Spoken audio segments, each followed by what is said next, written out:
ready? Yep. Okay, born ready. You know it.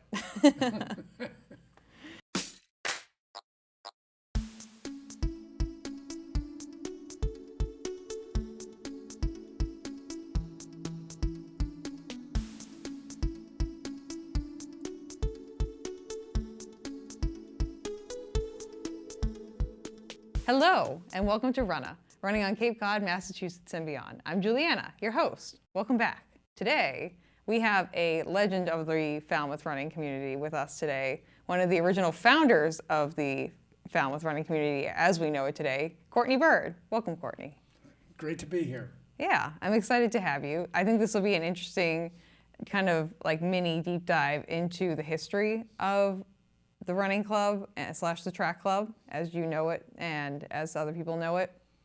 But let's start out with telling people just like, who are you, Courtney? Why are you important? Why are you here? I got involved with the Falmouth Track Club. Well, actually, my wife Carolyn and I got involved with the Falmouth Track Club in the late 70s. We, at that time, lived on in Connecticut full time, and in the wintertime, and I was teaching school at a place called Avon Old Farms. And then in the summer, we had a house we'd bought in Sippowisset, and so my wife and my two children would come up and spend the summer there. We started running in the mid 70s, and you decide, you begin to confront your own mortality. Around your mid 30s, you begin to realize you're half done, and so both of us smoked cigarettes and were generally abusive to our bodies, and we decided we had to purify ourselves, and we took up running, and ran our first Falmouth road race in 1976, and that was a hoot. And as a matter of fact, we were afraid we couldn't make it all the way to the end of the 7 miles, so we test ran the course about 2 weeks before, then came back and watched the Montreal Olympics. Nice. And soaked our feet in ice water while we watched Frank Shorter get edged out by a fellow by the name of Trapinski from East Germany. Anyway, that started things off. We invited a few people from the Falmouth Track Club back to our house in the late 70s, and that started our legendary post-race parties that went on for, well, they still go on. But anyway, we decided in 1980 to move up here full-time, and so I had left my job.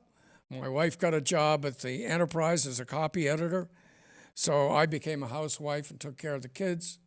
And and then I would do an awful lot of running. And we actually switched roles. My wife used to run in a women's running group that was part of the track club. They were called the Tuesday Morning Mothers. And they would go out and do a 10-mile run and then come back and have coffee. And so when Carolyn got her job at the Enterprise, of course she couldn't do it, but I'd become a housewife. So I replaced her on the Tuesday morning running club, much to my father-in-law's chagrin, who was a proper straight-laced lawyer that lived in town and was J.K. Lilly's lawyer and things like that. So he was horrified to see me running through town with 10 women, when kind of wondering what the hell I was up to. But anyway, so that was in 1980. And both of us became involved with the track club. Carolyn had learned how to time races from a woman by the name of Gloria Ratty, who was legendary. She was in the BAA, and she was one on the board of governors and was instrumental in the organization of the Boston Marathon. And she had a job that she said she worked for the government, which meant essentially CIA. And she came up with a system for timing races that Carolyn learned. And so then I would help her. We'd go around. Anyway, we both became involved in the Falmouth Track Club. Now, the Falmouth Track Club at that time was still in its infancy. It had been formed in the early 70s, at the time the Falmouth Road Race started, by John Carroll, who was the girls' track coach at Falmouth High School, and Rich Sherman, who were the co-directors. And the idea of the club was to help underwrite the women's track team in terms of their travel and that kind of stuff. And as a matter of fact, the proceeds from the Falmouth Road Race went to the track club. Yeah, at that time. At that time, however, there were no adults in it. But in the late 70s, the Shermans and Carrolls decided they wanted to broaden the membership, and they brought a lot of people into the Falmouth Track Club who were, people that helped out with the Falmouth Road Race, names that probably only old people like me would remember, like Ron Pokraka and Ron Lafreniere and Henry Smith Roberg and so forth. And but anyway, they became fairly active in the late 70s. Matter of fact, one of the members was Tom Jarkington, who was the boys' cross-country coach. But anyway, so then right around 1979, there was an informal group of runners in Woods Hole who were known as the Seagull Striders. And the Seagull Striders, big claim to fame was that they started the Seagull 6 road race. Yeah, one of the local races here in town. In 1978, primarily they were trying to raise money to protest against a government radar station up at Otis Air Force Base. And Karen Smith Rohrberg, actually, the unofficial distance of the course was laid out by Karen Smith Rohrberg, who drove her car around the course and said it's 6 miles. Well, it really was like whatever it is, 5.76 or something, It's not really but 6. didn't really matter. Yeah, it's such an informal race anyway. Yeah, it was very informal. And as a matter of fact, the first year, a young girl by the name of Lynn Jennings, who was a senior at the Harvard Mass High School, came down and almost won the race. Now, Lynn Jennings later became an Olympian, 3,000-meter runner. But she almost won the race and still holds the course record. That's pretty good. That course record is held up for that long. Yeah. So anyway, so the Seagull Striders and the track club merged around 79. Okay. And so you had a very diverse group, and their objectives were to do adult things, like, adult type running. They were supportive of what John was trying to do with supporting the track club. If you're an adult running club, that's supporting youth is only part of it. Yeah, it's not the whole thing. And you want to do, you want to run races and you want to do all that stuff. Yeah. Plus there's always the post-race festivities where adult beverages are served. So, all of that doesn't fit with a high school. Yeah, you can't have a keg at a kid's party. Not supposed to, anyway. Not. So what happened was that at the time, the road race claimed that all of their proceeds from the race went to the track club, and that led to some confusion and some disagreement. And ultimately, what was decided was that it was best for the Falmouth Track Club to go out on its own and do its adult thing and continue to support the road race through volunteering and that kind of thing. And that's the way it was, and I think it was a positive step. So that was around 1980, 81. This logo, which says Falmouth Track Club, which was designed by Carolyn, is the reason for the thing is that the seagull represents the Seagull Striders. Falmouth Track Club was the name of the thing. So that was how that logo came in. So I don't know whether that shows up Yeah, that But should be good.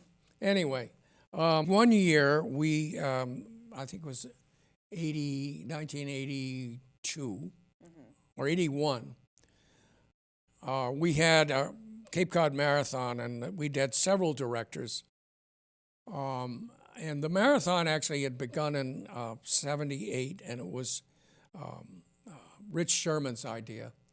And Rich actually had gone and run the 1977 New York City Marathon, where they cross the Verrazano Bridge, and then they run all through the 7 boroughs and end up in Central Park. Yeah, it's a good race. So Rich Sherman's vision for the Cape Cod Marathon was that they would start in Buzzards Bay and run across the Bourne Bridge, and then down the back roads through Pecasset, Monument Beach, into North Falmouth, down the back way through West Falmouth, then down Sipawissa Road and into Woods Hole, and then up the road race course and into town. And that was 26 miles.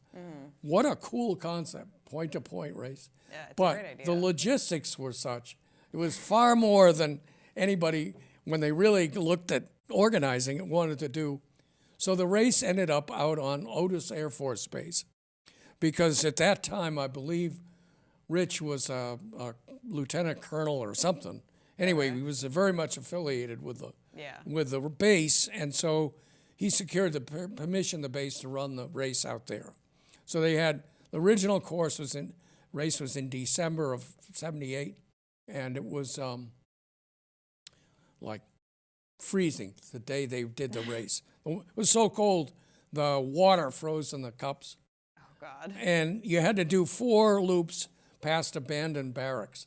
It was deadly. That sounds And then they modified it a little bit. Well, in 81, we'd gotten this guy to agree to be the race director. And his name, well, I won't embarrass him, but anyway. Unfortunately, he didn't do anything. Yeah. Except the first thing he did was to change the date from November or December or whenever it was. He says, if I'm going to direct, it has to be the 3rd of October. Okay. And we all said, well, that's way too early. It's going to be hot. Yeah. He said, we got to keep it in November. He said, if I'm going to direct this race, it's going to be on October 3rd. Well, you never look a live one. You never turn down a live one. If the guy says he'll do it, okay, he wants to do it on that date, great. Say, okay, yeah. It's done. So on the 15th of September, and we're now, 3 weeks away from the race. Yeah, approximately. We have a Falmouth Track Club board meeting in my house. We're sitting around the dining room table drinking adult beverages and trying to settle the fate of nations. And George, the race director, comes in and he says, I'm busy, I can't do it. Jesus Christ. This is 3 weeks before the race. Well, he hadn't put out any entry forms. He hadn't gotten any sponsors. 3 weeks before the race? This is 3 weeks before the race. Wow, that's nightmare fuel right there. So that we were faced with a basic decision. Do we do it? Or do we cancel it? Or do we try to throw it together? Well, there's always pride involved, and we said, we'll do it. So 3 of us agreed to co-direct it. Myself, a guy named Kit Wise, who was an architect and a member of the club, and then Ron Lafreniere, who was a legend in his day. And we agreed to put it together. We found a sponsor for $500. We managed to get the race, but of course, with only 2 weeks of preparation, we only had 85 runners. And of course, it was 85 degrees. Yeah. And we knew that would happen because early in the year. So, and I mean, we did everything. I mean, this was a low budget race. It cost us $1,200 to put on it. But one of the reasons we did it, one of the guys in the club, who's still, I think, a member of the Falmouth Track Club or Running Club, Jack Carroll, was a pretty good runner in his day. He lived in Rhode Island, and he used to run a lot of races, and he won tons of trophies. Yeah. So his basement was filled with trophies. So his wife wanted to clean out the basement and get rid of all the trophies. Yeah. So he said, so Jack donates the trophies to us. So we get the trophies out. We peel the labels off, East Dismal Seepage 5K, third master. Peel all these labels off and stick Cape Cod Marathon, 1981, whatever. And we picked out the ugliest trophy, and we made that the winner's trophy.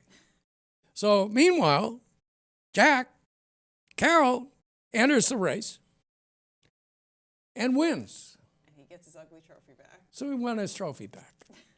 So somewhere along the line, that trophy's been donated to the club. I think it's around somewhere. But anyway, it was at that point that we decided that, the race was going to die out in Otis. It was, the idea of running past abandoned World War II barracks just didn't quite fit the image of Cape Cod. Yeah, it's not really what you think of. Really what it. So we said, let's move it into Falmouth and run it in Falmouth. And so Kid Wise went out one day. This took 2 years. Yeah. But he went out one day and he drove, laid out a course in his mind and drove it.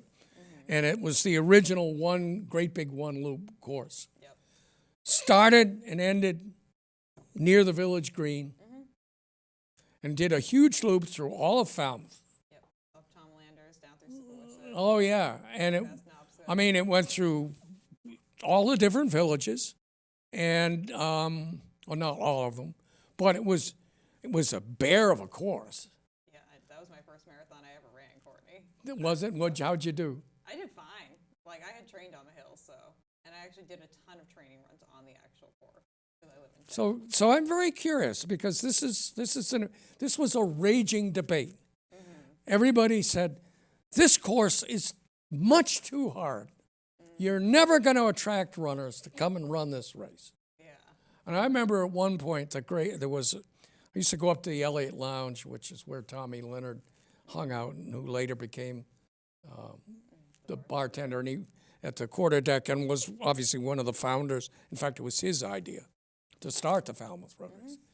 Anyway, I was up there, and there was a classic coach from the Greater Boston Track Club, a guy named Bill Squires. Okay. And Bill looks at me over a second or third beer, and he says, Courtney, that race you got a great race down there in that marathon, but no one's ever going to come to run it because it's too damn difficult. Oh, okay.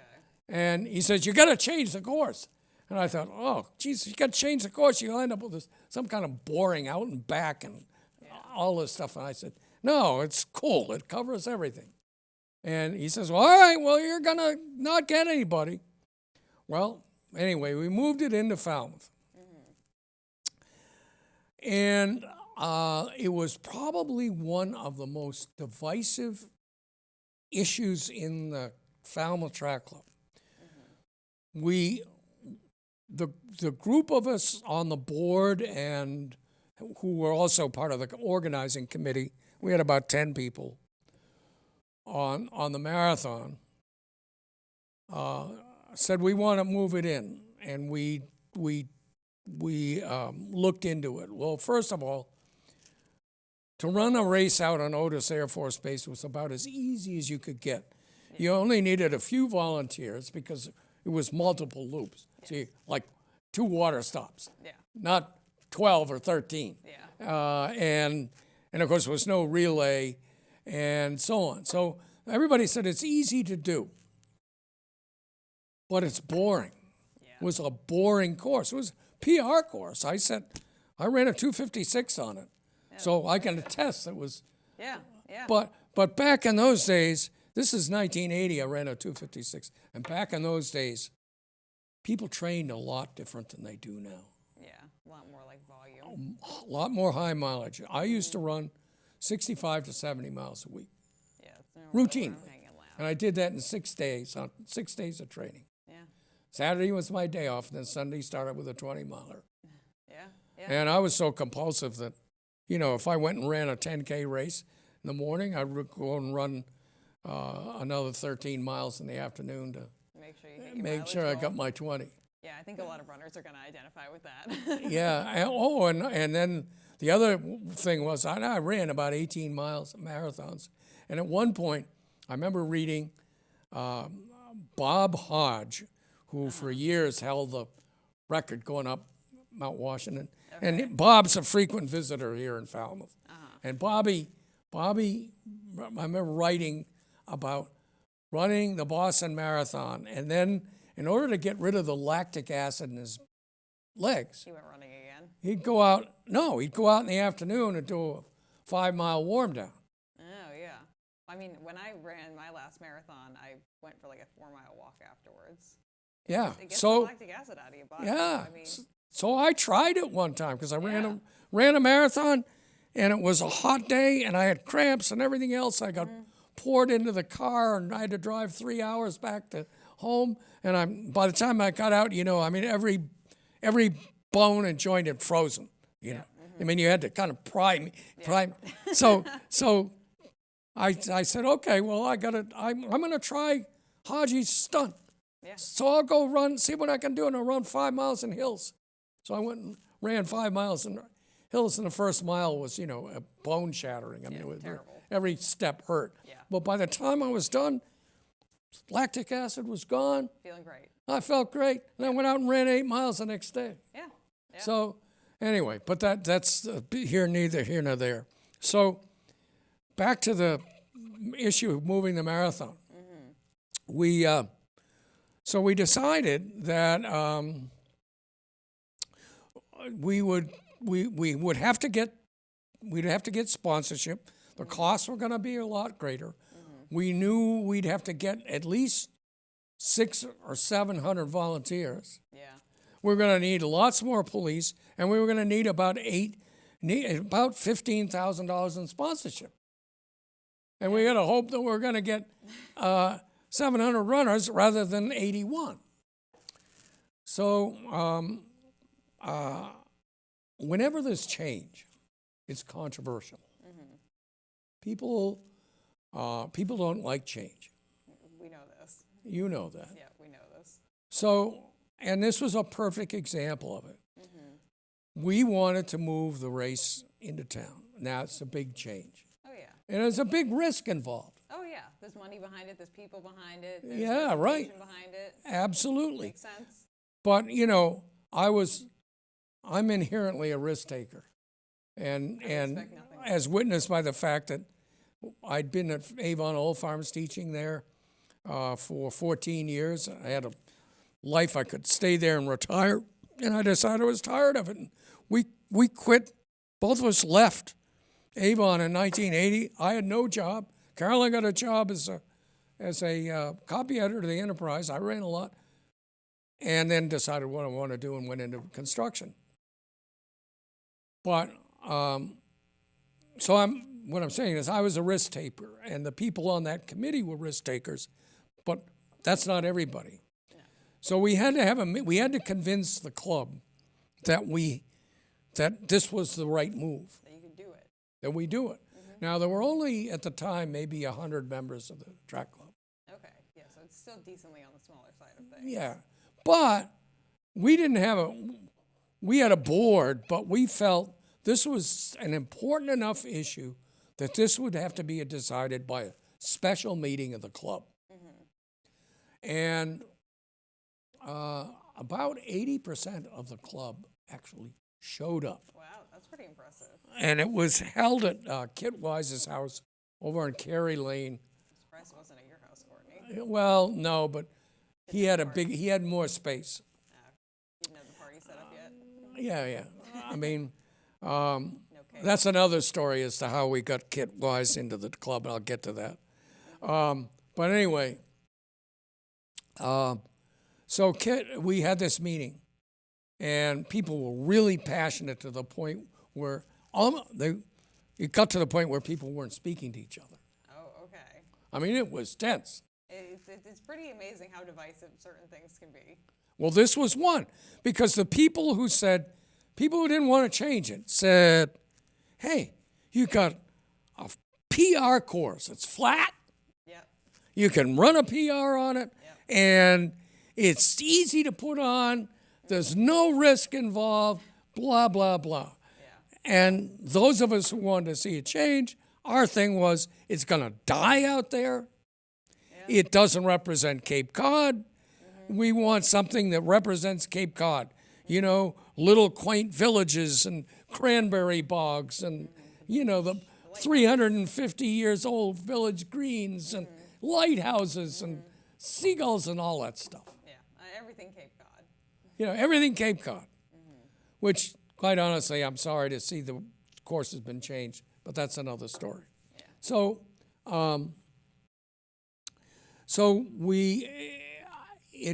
after heated debate that went on for about 3 hours,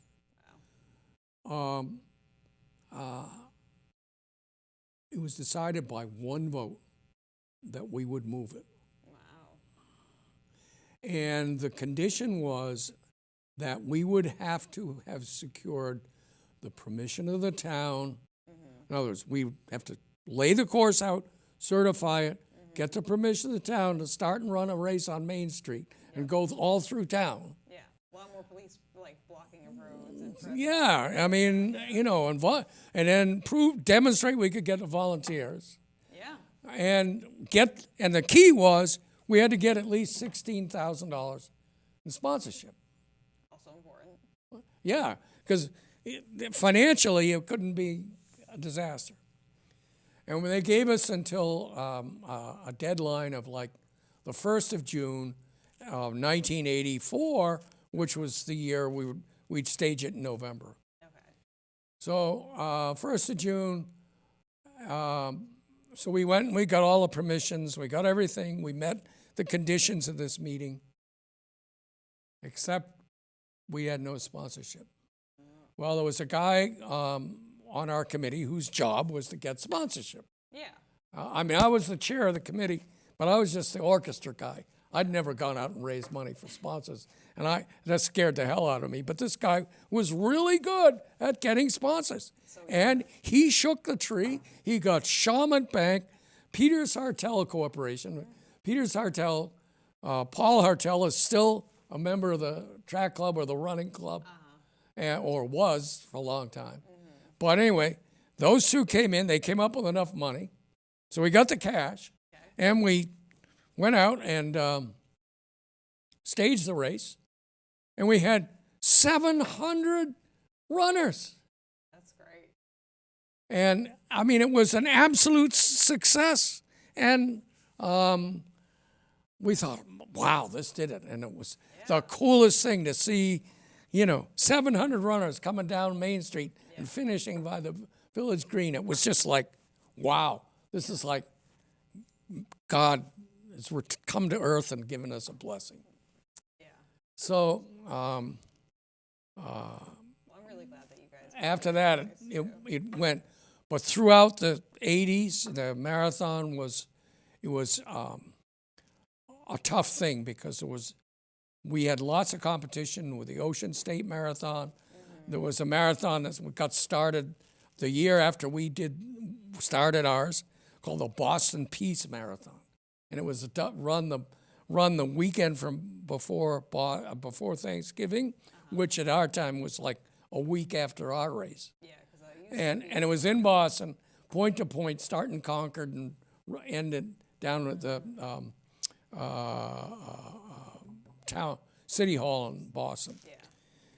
Well, you stage a marathon in Boston where that's where your demographic is. Basically, they just sucked away our field. Yeah. Yeah. And so throughout the 80s, we scrambled to find, get enough people.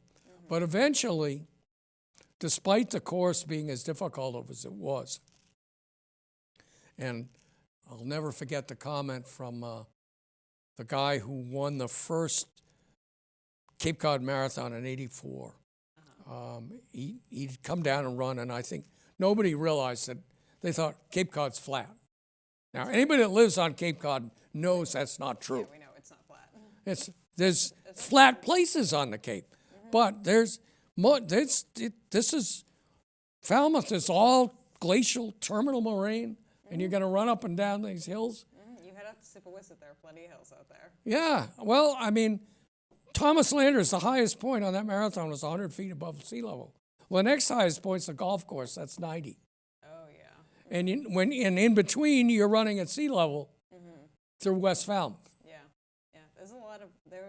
As someone who has run the original course, it's quite hilly.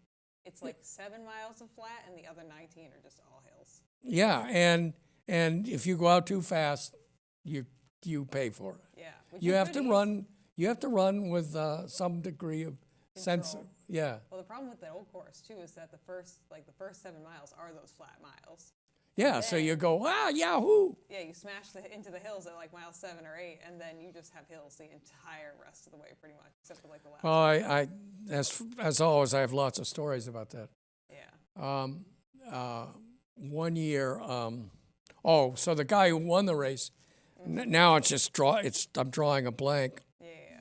But he said, he came in, he ran 2:27, but he comes in and he goes, this race torpedoed me. This is supposed to be flat. You know, Like, no. and his implication was, I'm never going to come down there and run it again. Although he sent a couple of his buddies down to run it, and they did very well. One of them was Susanna Landreth, and she loved it. She'd come back every year. Oh, great. So, and one of the interesting side stories, I mean, there's lots of them. They just come to mind. Yeah. So let's go back to that meeting we had where everybody was wound up about moving the race off the Cape. So there was this girl in the track club. Her name was Ann Ford. Oh, yeah. Ann was a really good runner. She was a teacher in Falmouth schools. And her goal was to break 3 hours in a marathon. And she'd come very close in various marathons, like 3:01, 3:02. Yeah, like She just wasn't able to break the thing. So, and she told me, absolutely after that meeting we had, she was on the side of leaving it at Otis. She comes up to me and says, Courtney, this is terrible. It's the worst mistake you ever made. I will never run your race. Ever. Never, ever. And the marathon was on the same, Cape Cod was on the same day as the Marine Corps. Yeah. So she would go down and run the Marine Corps. Yeah. So one year in 1986, which was the same year that Randy Thomas broke the men's record at 2:17, which is a record that, even though the course has changed and supposedly easier, nobody's even come close to touching 2:17. That's very fast. Well, and he would have, if he hadn't slowed down in the second half, if he'd had some competition and somebody pushing him, he would have run 2:12 on that course because he went through the half. Crazy. He went through the half in 66. Yeah, I mean, as someone, my marathon PR is on the old course currently. I haven't run a faster marathon since. Hallelujah. What's your PR? I think it's like 3:42 or something. I don't run that. I would have thought you'd run faster than that. I just don't train for speed, Courtney. I never do.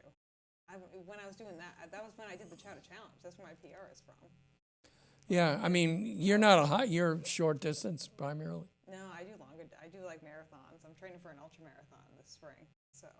Yeah, but what's your mileage base? Like an easy mile's like 8:30 for me. Like if No, I mean in terms of miles per week. Yeah. Right now I'm at like 60, and so I'm just working to get up to like 70. Yeah. So I need to do speed work though. That's the problem. I never do any speed work at all. Yeah, I mean I did 60 to 70, and I hate. They had track with them, and I just hated the idea of going up and Yeah, I don't like the track. run around the track. I hated that. So if I went out, I'd train. I'd run 8-minute miles in training. Yeah. But I would do fartlek workouts. You telephone poles. Yeah, I got to do that more. That's the Yeah, and of course I live in Sippawisset, so I go out my door. hills. There's nothing flat. Yeah. Just all hills. All my runs were always down Sippawisset Road, Golf Course Hill, Yeah. all the hills of the Falmouth Road Race Course. So I never had a flat running. But anyway, so back to Ann Ford. So Ann had skipped out on the marathons, and she went and ran Marine Corps, and she actually came in she ran a little over 3 hours, like I think it was under 3:01. Okay. Almost made it. Barely scratching. So one year in '86, she just was scheduled to run Marine Corps. She'd signed up, but she'd get up in the morning and go training with Karen Smith Rohrberg and Betty Fuller and a few of the other gals in the club. And part of their hill workout was, because they lived in West Falmouth, they'd go up and down those hills like Westmoreland and so on, to run up toward the, up the Moraine toward the Route 28. So, and those are all steep. So they're up and down, and down every one of those. And it's they could run up 28A and go up about 6 or 7 hills and get. So one day she was running. It was about a week before the marathon, and she fell on the way down, banged herself up. Decided she couldn't run. Yeah. She wasn't going to be able to run Marine Corps. She was devastated. It was awful. So the day of the Cape Cod Marathon comes, and in those days we still had post entries in the morning of the race. Yeah. So I'm standing there, getting cheerleading and playing race director and all this stuff. And I look over into the Lawrence School gym where the registration was. Here comes Ann Ford. She says, "I'm signing up." I said, "Ann, come on. You told me you would never run this race ever." Never, ever. Never. And she said, "Well, I got up this morning and I felt ready, and I had a cup of coffee, and I felt like I got to run. So, yeah, I'm going to run." I said, "Well, good luck." 2:56. There we go. Yeah. She broke her 3 hours. Yeah. I mean, my fastest times, too, were on hillier courses, like I just said, so. And she comes back and she says, "Well, Courtney, you're right. I'll never question you again." She says, "That was a great course. I love it." She came back, ran it a couple more times, and broke 3 hours both times. That's great. So I used to tell people that story because people would say, "Oh, this course is too hard." And I'd say, "Well, no, it's just you have to learn, you have to respect it. Yeah. And you got to run it intelligently." I mean, I had one guy, was a guy named Lou Restaino. And Lou he was out of Boston, and really good runner. I've forgotten which club he ran for. I want to say CSU, but I'm not sure. Anyway, he was a regular down at this race. So he comes down, and he sees me before one year in '89 or something, and he says, "Courtney, I'm going to win this race." And I said, "Well, that's good, Lou. Are you ready?" And I knew he had it in him to run, 2:30, 2:28. Yeah. So when he said that, I was fine. But he hadn't run the race. He hadn't run the course. Goes out. And goes out too fast. And I saw him at about 7 miles coming up on Davisville. And I says, "Lou, you're going too fast." I feel fine. He had like 2 miles lead over everybody else. So, of course, when I directed the race, the idea of when you're race directing, the key is delegate. Yeah, you can't do everything. So you cannot do everything. And it was an all-volunteer effort. I had a 30-person committee. Yep. No one was paid a dime, including me. I mean, now race directors get paid. Yeah. They're not millionaires, but they do get paid now. They do get paid. And I was just old school. And back when we first took over the marathon, we had a budget of $1,200, and we had 180 runners.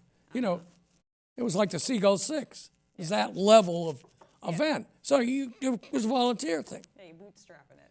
Yeah, but over the years, it grew, and I kept doing it every year. And, you know, pretty soon I was spending half a year on it. Half of my professional time a year was spent on that race, for which I wasn't getting any money. Yeah. So I had to make it up on the other end while I was running my own construction company. Yeah. You know, but that's all right. And I couldn't have done it without Carolyn, because she handled, she did all the registration, she did the timing, she did, you know, she handled all the administrative end of it. So, you know, and until we eventually hired a part-time administrator, you know, I mean, it was nobody paid. Yeah. Everybody joked. It's the only reason the only payment I got was I got free T-shirts and jackets and sweatshirts and stuff. Yeah. So that my payment was my wardrobe. Yeah, I think you definitely need more of if you're. Oh yeah, well, and I have drawers filled with paraphernalia. As a matter of fact, one point, everybody joked about how, you know, I didn't get paid anything. It was my wardrobe. Yeah. The committee gave me embroidered boxer shorts. That's a Cape Cod Marathon. That said the Cape Cod Marathon, and, you know, so. That's pretty funny. But anyway. Just fully sponsored by the Cape Cod Marathon and the Falmouth Track Club from every angle. What's that? I said sponsored by the Cape Cod Marathon and the Falmouth Track Club from every angle. Oh yeah, I mean it was. So you know the marathon was a huge event, and I think that, I mean, it became successful simply because I took the attitude of providing consistently a good product. It may have been a hard course, but from my point of view, the management of it had to be top drawer. It had to be almost to the degree of professional, even though the people on the committee weren't professionals. And they're all volunteers. I mean, I will say too, there are some people, especially on the committee we have currently, who I would qualify as professionals in what they do. And I'm sure when you were doing it too, you had people who could have probably taken it up as their paid job, but just didn't, had other things. Oh yeah, but I also know there are people on that committee who do get paid. Oh yeah. Now we have paid members of the committee. Not very many. And I mean, the reality is, and that's no reflection on Jack, but the nature of the beast was when I decided to step down in 2010 or 11. And we undertook a search for a new director. We all recognized that it would be nobody dumb enough to take this job, take it on, and not get paid. I feel like that's a valid observation to make. Yeah. That's now, and probably a good one. And the only reason I did it was because I'd been doing it for 30 years, and it was in my blood, and I had built my life, and Carolyn and I built our lives around the fact that we could make it work. I could earn a living doing construction, and because I was managing a construction company, that gave me flexibility. Yeah. I didn't have a 9-to-5 job. Yeah, you didn't have to be in the office all the time. Right. I could go to I'd be doing a house. I could go to the house in the morning. I'd line up all my subs and go in and check and see if they were doing anything. And I'd say, "Here's my phone number. If there's a question, you know, give me a call." And then I'd go to Boston to try to find a sponsor. Yeah, you have that flexibility where you can make it happen. And I mean, there were times, and I remember one point we had a conflict with a house I was doing, and it required that it was marathon weekend. And I thought I'd set everything up so I wouldn't have to do anything on it. Yeah. And there was a crisis in this job, and it was up in Situate. I had to go up and spend all of Saturday sorting out and putting out fires and then coming back. Well, you know, nobody missed me. Because everyone had, like, they knew their jobs. Everybody knew their jobs. There was the expo was going on. Things were smooth. They knew my phone number if there was a question, but nobody called me. Honestly, that's the best way you can help for those things to play out. Well, exactly. I mean, we both did most of the work in the background over the course of the year. And my reward was that on race day, I was free to run around and be a cheerleader and ride on the course and do silly things. I'd dance at the finish line and, get people all wound up. And the things that have been assigned to me personally now, which I have taken on, like, by volunteer. Like, I was volunteering for a while. Yeah. Doing stuff. Well, that's good. And the point is you don't do any of this stuff unless you have fun. Oh, God, no. If I was to, like, calculate out the amount, I think I calculated out, like, my hourly pay based off of, like, race announcing and doing the social media. I think it's like 5 cents an hour or something for the amount of time. Yeah. Like, if you were any logical human being, you would say, who was just looking at the financials, you say this is the worst investment in your time ever. But if you're someone who loves the community down here and is passionate about being part of the marathon, it's the best. Like, the Cape Cod Marathon weekend for me, it's my favorite weekend of the whole year. Christmas, Thanksgiving, like Halloween, 4th of July, everything combined into one. You combine all the holidays for me, Cape Cod Marathon weekend. That's what it is. So, there you go. I think you sound like a kindred spirit. I think we are, Courtney. I'm serious because you don't do this stuff if you don't love it. Oh, no. Like, there are so many things that I've done this year. Even people who have seen our course video that we did, like, that was just me being like, I would like to do this, and just doing it. Yeah. I didn't get paid any money for that. Yeah, well, we had a course video the first year we did it. And basically somebody drove around the course with a camera in the window. Same thing. Now I guess you've got drones and... Yeah, Ryan hooked it up to the front of his car. So he had just the 2024 version of whatever camera you're thinking of in your head. So it's pretty much the same setup. Just and then somebody I think at one point did a drone's eye view of it. Yeah, we got a few drone videos a couple years back of, like, the Knobska Light area, which is great. Yeah. So it's always nice to see pictures of the course. Well, we actually I had a camera, and we used to use it to video the game, videotape the race, and we'd put it in the lead vehicle. And the thing had a built-in stopwatch. Oh, okay. So we'd start the stopwatch. So showing up on the screen is the guy's actual time. Yeah, you get the winners. And then we'd set the thing at the finish line, and it was our backup for the timing. Yeah. It was cool. But somebody broke into my house. It was one of those old-fashioned,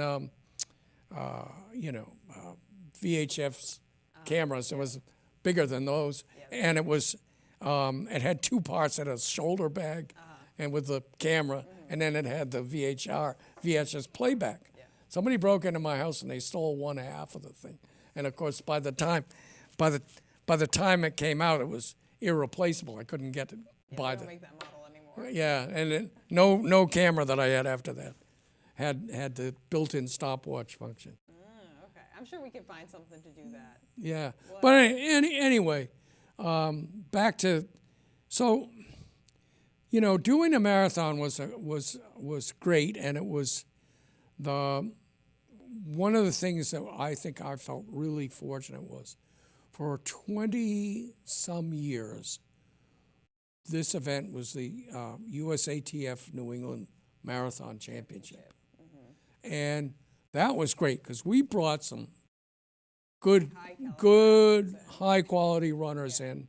And, my goal was to make the event fun. And, that's sort of, I love to party. And no, seriously, I love to party. And so if you're going to have a race, you got to have a party with it. Yeah. And you got to, part of it was the whole shtick with this thing was that we would have a post-race party with a band and multiple kegs of adult beverage, and everybody'd come in and dance and boogie, and you'd find a lot of those people that ran the Grand Prix.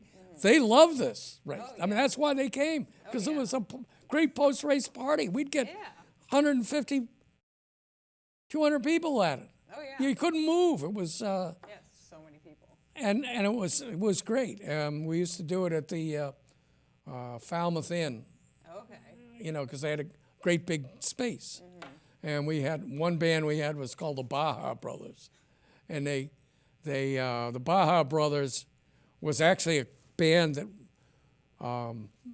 Michelle from New England Runner, Okay. she knew the guys in the band, and she'd gotten them, and then New England Runner sponsored the band because they were like $1,000. Oh, okay. And they would come down and they played. They were great. They no longer exist, but they retired the same year I did. Oh, okay. But the idea was to make the race, make it fun. Yeah. And I think making it fun not only for the runners, but the way you got volunteers to come back every year and enjoy doing it. And the reason you got people on the race committee to come back and do it every year, enjoy it, was that you tried to make it fun. And there's a real trick to that, because by the time I stepped away from the marathon, we were operating with a $250,000 budget. So this was not, the $1,200 race that started out in 1981. This thing needs professional management. Yeah, it's got legs. It's moving. Oh, yeah. And we actually hired, the only thing we did bow toward professionalism was to hire a race administrator. And they were all part-time, and we went through a number of them. Yeah. There was, the funniest story is that the marathon office was in the basement of my house. And in fact, they didn't have an office. So my garage was the marathon's storage headquarters. I built this thing, and only 1/3 of it could I use, because the basement was filled with marathon stuff. The attic was filled with marathon stuff. Yeah.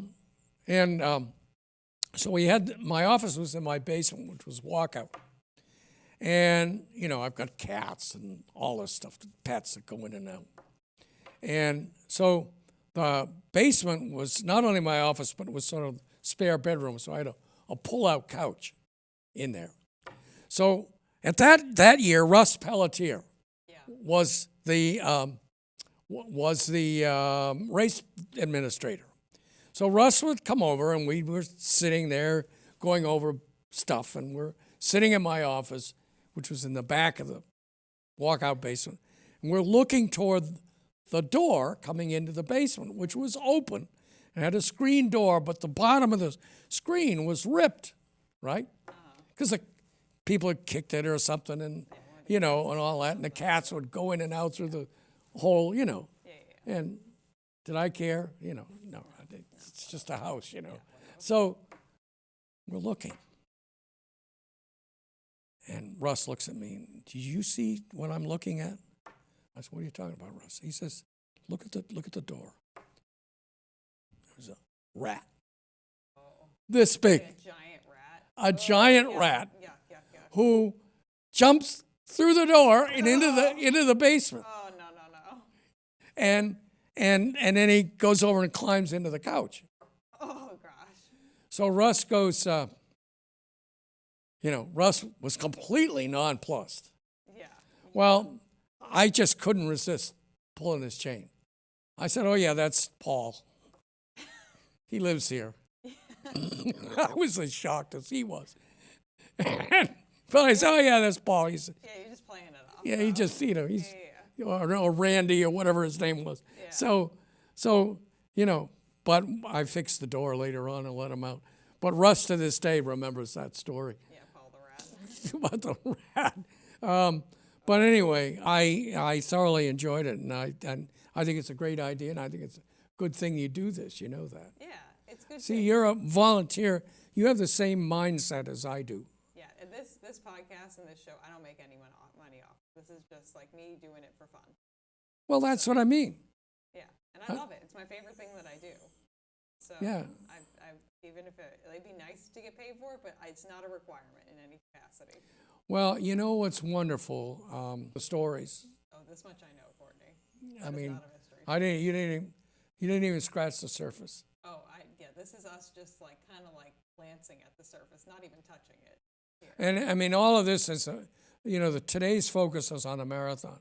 But there was a lot of stuff in the track club that we did that was analogous to that. I mean, I think that you'll probably run out of time, but I mean, one of the things we used to do was host fun runs out of people's houses in the wintertime. Yeah. And there were, for instance, there was one run we used to do, which was warm up for Boston. You ran from the Bourne Bridge to Woods Hole. Yeah, the longest long run as it used to be. We used to get 40, 50, 60 runners from all over come and run that. Oh, yeah. But the one that we did at our house, which we started right away, was the Hangover Classic. Yes, which doesn't exist as it does now. It's not the same, but No. And it was, the way we did it then was that we had a 7-mile course, and then you could cheat. There was a 3-mile course, or there was one that you started over in Sipawissa Place, and you ran around my driveway, which was 0.3 of a mile, and you could jump in the woods and hide until everybody went by, and then wait, and then come in and have a beer, come back when everybody's coming back and could jump in. So we kept times, but we took the principle that because everybody's hungover, very likely there were a lot of people, rather than running the full 7 miles, cheated. yeah. Right? Yeah. So we awarded everything, including the trophy, by lot. And you didn't even have to run. You just had to have your name in the pot. You just had to have your name in the pot. You didn't have to run. And we would give out champagne, and we gave out bottles of Andre champagne. It was the cheapest stuff, $5.99 a bottle. And people would get it, and then they'd leave the bottle of champagne because they didn't want to drink it. Yeah. So they'd leave it under a chair or something. And then it turned into being an aged bottle of champagne, and then aged, and then left over 5 years. Yeah, and what happened, a tradition started, people would write their name on the bottle and then stick it under a chair. But, what I would do is to make sure everybody got a prize. I'd go because I was director of the marathon, I'd take all the lost and found clothing from the marathon, Yeah. take it home, run it through the washing machine because it all stunk. Yeah, I imagine. Yeah. It's probably Run it nasty. through, and then sort it. That was my New Year's Eve party. Instead of Sorting the laundry out. it was sorting out all this stuff and giving. So there'd goodie be bags. jackets and sweatshirts and T-shirts. Yeah, probably some nice stuff in there too. Oh yeah, there was some nice stuff, and there was some funny stuff. I mean, I had there was one, what you did is even though you pulled your name out of a hat and you got the prize. Yeah. I was the one that was pulling the name out, so I could engineer a suitable thing because I knew what was in a bag. Yeah. And Very nice. like there was one bag that somebody you kind of wonder, Someone because you know how runners will just throw off their clothes at the start of a race. That's where you pick them up. Yeah. Well, women thong underwear. Yeah, I don't know what the math would have been there. Yeah, and 2 pairs, 1 year. Maybe they realized it was a bad decision to start a marathon with something up your butt, Well, all I know is I couldn't believe it. Of course, I had to make sure the right person got that. Yeah, that's probably a smart choice right there. Probably a smart choice, Courtney. Yeah, and then people would bring their own food, and we'd stay and watch it was good fun, and that was Yeah, we'd get 40 to 50 people come to that. that's a lot of fun. Yeah. I think we should have you back on later on, Courtney, to talk about some more of, like, the inner working, like the small stories like that, like with the Hangover Classic. But what we'll do is we'll wrap it up now. Sure. And I'm going to say thank you for being on. Well, it's my pleasure. I enjoyed it, Yeah, and it's good to talk. It brings back a lot of good memories. yeah, I mean, this club, it was a great club. There were things that bothered me. We never could get people to compete. yeah. Maybe we'll work I mean, on you're a that. pretty good runner. And I gotta there are actually- some good runners in the club, like Kenny Gardner and so on. But to try to get and hold and get people to compete in races Yeah, was worth your life. And to get them to go across the Bourne Bridge was like pulling teeth. Yeah, I don't know people wanna whether do that's that. changed. not really. Not really. We don't have like a racing team right now. We have some people who are interested in doing some more racing currently. So we're kind of in the precipice of maybe having some people who want to do some racing. Yeah, I mean, the question is, do you subsidize what they do? Do you give them shoes? Do you pay a coach? I mean, Yeah. there are all kinds of stuff that goes with that. Yeah. I mean, Ben Flanagan just moved into town, and he was in the Olympics this year. Who was it? Ben Flanagan. He's won the Falmouth Road race a couple of times. Yeah. He's living in town now, Yeah, I just saw him running yesterday, and a couple days before that too. and he actually lives here. Yeah, he lives up somewhere up in North Falmouth. Well, I know he was married to Scott Gelfie's. Isn't he married to Yeah, Scott? yeah, they bought a house up there, and he lives in town now. So, I mean, that's a viable source of competitive blood right there, Yeah, does he still compete? Yeah, oh yeah, no, he was just in the Olympics, and he's an active athlete within, like, the track circuit and the running circuit. So if he lives in North Falmouth, I don't know if he's going to be competing for Canada still or not. That might be, he's going to be on the show as well, too, so we'll ask him some questions then. yeah. But, I mean, to try to find, I mean, for example, the USATF New England has a Grand Prix series. Yeah, And, there you used to get an Iron Runner jacket yeah, for if you ran all 6 of them, you'd get Yeah. a jacket. yeah, I don't think they do that anymore. Oh, are you sure? I run a bunch of the races, because I end up... Grand Prix races? Yeah, because I will go over the bridge, and I have done that, and I don't remember there being any information about a jacket or anything. I could be wrong, but I don't remember there Well, being see, any mention of a jacket. for a long time, not only was I the director of Cape Cod Marathon, but I was also for 20 years I was involved on the board of governors of the USA Track and Field New England. As a matter of fact, I was long distance Masters LDR chair, long distance running chair. I was the men's long distance running chair. So we were responsible for picking the events races. for the Grand Prix. Yeah, so you could be kind of biased when you're picking events. Well, yeah. Well, To I a had, point, to I a had point. to. I couldn't get up and speak on behalf of the marathon. Yeah. I mean, that was a little. You can vote for yourself.